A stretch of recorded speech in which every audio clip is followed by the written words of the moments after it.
What happens when two of Hollywood's biggest action stars can't stand each other?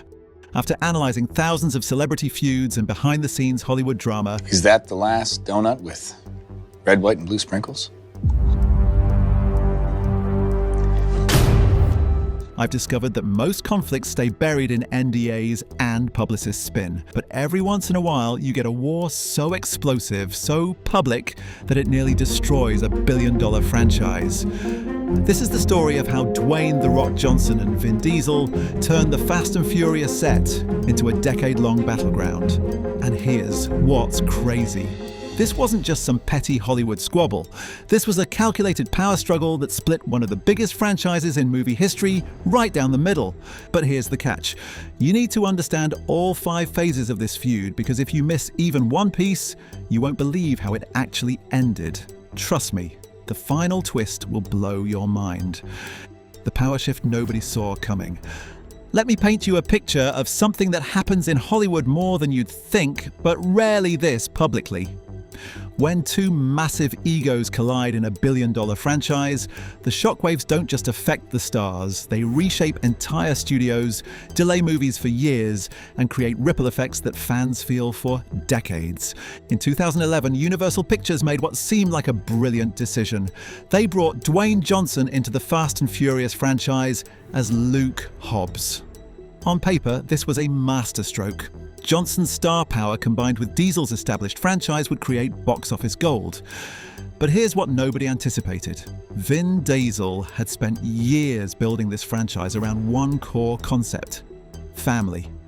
Not just the characters, but the real cast and crew. He wasn't just the star, he was the producer, the creative guardian, the guy who saw Fast and Furious as his legacy project. Then suddenly, there's this new guy who's just as big, just as charismatic, and frankly just as popular with audiences. Johnson wasn't just another cast member. He was a legitimate threat to Diesel's position as the franchise's undisputed king. And their working styles? Complete opposites. Johnson came from WWE, where everything runs like military precision. Show up early, know your lines, hit your marks, get the job done.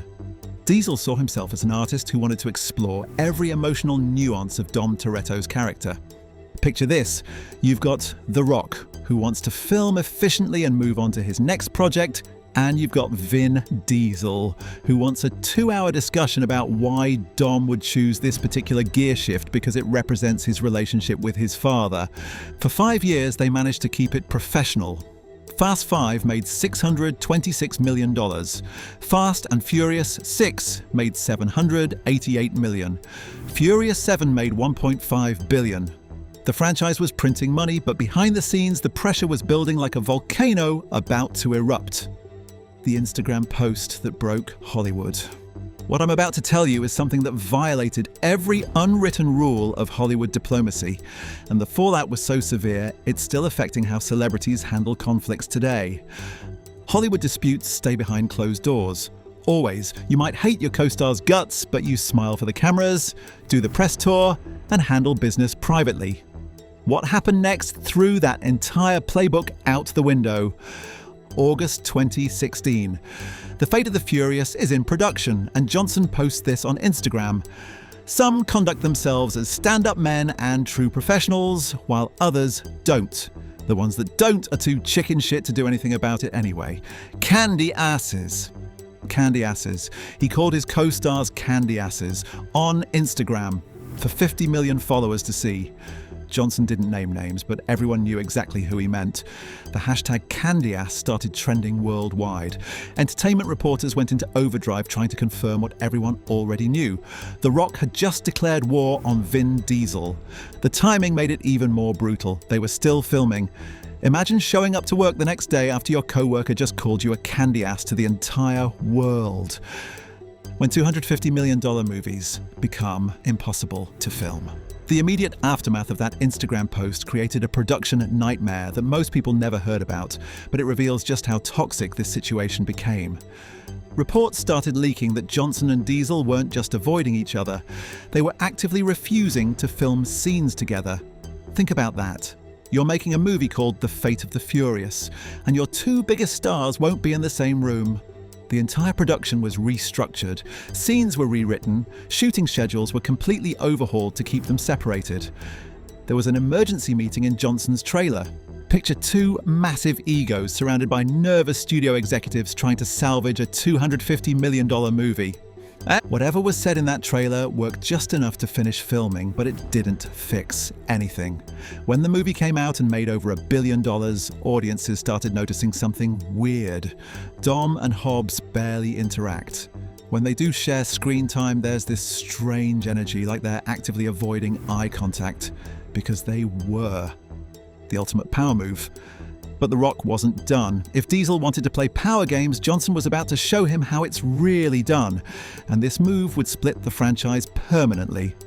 Universal announces Fast and Furious presents Hobbs and Shaw. A spin-off, starring The Rock and Jason Statham. No Vin Diesel in sight. This was Johnson essentially saying, "You want to control the main franchise? Fine, I'll build my own." And it worked. Hobbs and Shaw made $760 million worldwide. The Rock proved he could carry a Fast and Furious movie without Diesel, but this success came at a massive cost. It delayed Fast and Furious 9, which infuriated Diesel. From Diesel's view, Johnson had hijacked his franchise, stolen his characters, and disrupted the timeline he'd spent years developing. From Johnson's perspective, he was expanding the brand and proving the Fast universe was bigger than any one person's vision. The result? A billion-dollar franchise caught in the crossfire of two massive egos. The media war gets personal. For the next few years, they kept taking shots at each other through interviews, social media, and carefully worded statements. Diesel tried to take the high road, sort of. He'd give interviews talking about how he used tough love as a producer to push Johnson's performance. He positioned himself as the wise mentor who had to be hard on The Rock to get the best out of him. Johnson's response? He called that explanation manipulation. In interviews, he'd talk about philosophical differences and different approaches to filmmaking. Translation: Vin Diesel is impossible to work with. The breaking point came in 2021. Diesel makes this public plea on Instagram, asking Johnson to return for the final Fast and Furious movies. He talks about family, about legacy, about how the fans deserve to see their story completed. Johnson's response was swift and brutal. "I told you directly that I would not be returning to the franchise. I was firm yet cordial with my words and said that I would always be supportive of the cast and always root for the franchise to be successful, but that there was no chance I would return." He basically told Diesel and the entire world to stop asking. It was over. The franchise fractures. The impact on Fast and Furious was massive. What had been a unified franchise suddenly split into two distinct branches. You had the main saga, Fast 9, Fast 10, continuing Dom's story with Diesel at the center. New characters like John Cena and Jason Momoa were brought in to fill the action hero void left by Johnson's departure. Then you had the spin-off universe. Hobbs and Shaw proved there was appetite for Fast and Furious content without the core family dynamic. But something was missing. Fans could feel it. The chemistry, the energy, the sense that these characters existed in the same world. It was fractured. The family that Diesel talked about so much had been broken by the very conflict he'd helped create. Box office numbers started to reflect this division. While the movies were still successful, they weren't reaching the heights of the Diesel-Johnson collaborations. The magic formula had been disrupted. The twist nobody saw coming. Fast X hits theaters in May 2023. Fans are watching, expecting another Diesel-centric adventure. The movie ends, credits roll, and then post-credits scene. A phone rings. The camera pans up, and there's Dwayne Johnson as Luke Hobbs answering the call. The theater erupts. Social media explodes. The Rock is back. But how? What changed? After years of public feuding, after Johnson definitively saying he was done, how did this happen? The answer reveals something fascinating about Hollywood politics. Behind the scenes, there had been quiet conversations. Not between Johnson and Diesel directly, their relationship was still frosty, but between Johnson and the studio, between agents and producers, between people who understood that the franchise was stronger with both stars than without. Johnson later confirmed that the feud had been resolved, though he was careful not to go into details. Diesel, for his part, started praising Johnson's work in other films, signaling that the war was over.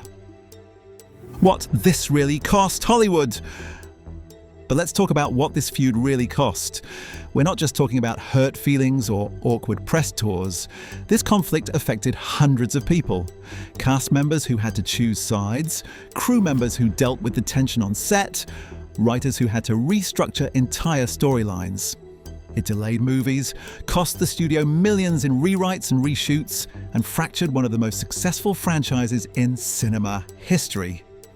All because two incredibly successful, incredibly wealthy men couldn't figure out how to share the spotlight. The irony? Both Johnson and Diesel built their careers on playing characters who value loyalty, family, and teamwork.